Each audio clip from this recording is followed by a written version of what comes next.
Welcome to our study today as we consider this thought. Are there standards of living for the Christian? Or is it do whatever you jolly well please? I think we've got to ask that question. Not too long ago, I began to do a little dabbling in real estate. I wanted to see about buying a house. I didn't own a home and I wanted to look into it. And as I began to study, I realized that there were standards in building. There were standards in terms of how you constructed a house or how you repaired a house. Those standards dealt with electricity. Those standards dealt with codes for plumbing and codes for heating and codes for air conditioning. There are standards that matter. Let me read what I found. These standards, if I didn't follow those standards, I wouldn't pass inspection. What are the building codes? Building codes are laws that set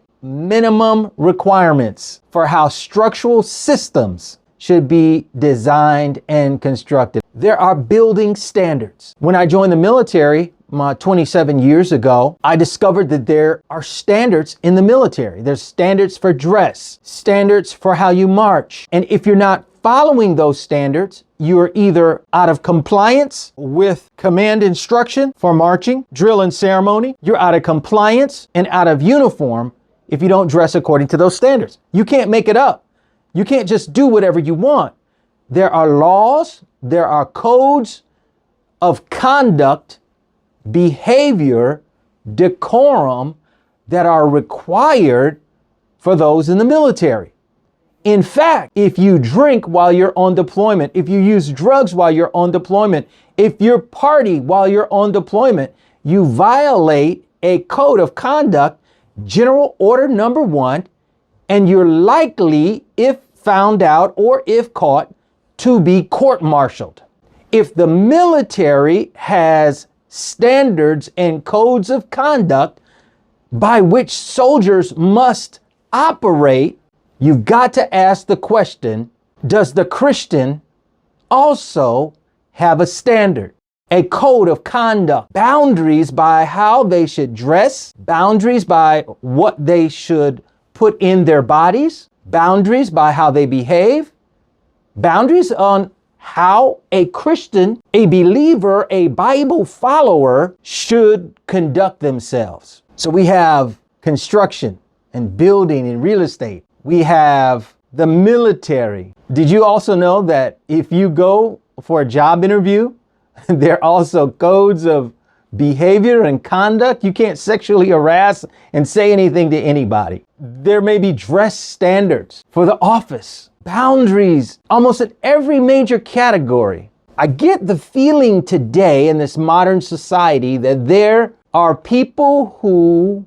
believe that it's okay to be and to bring whatever you have, and that's good enough. And I want to pause right here because I'm reminded of the story of Moses when he was walking through the desert on his journey, on his spiritual journey, on his maturation process toward his ultimate mission for life. And he saw a burning bush. And when he saw this burning bush, he arrived at it and looked at it and stood there. First of all, the first miracle was that he saw this burning bush. I wonder how many people passed this bush and didn't even realize that something supernatural was happening. And I don't know, sometimes we in our journey, on our spiritual journey, sometimes we miss it because we're not looking for those special, unique moments. Moses caught it. The second thing that we realized when he got there and discovered that he was in the presence of God, the word came to him that he must take off his shoes because he was on holy ground. And what we're discovering through that reality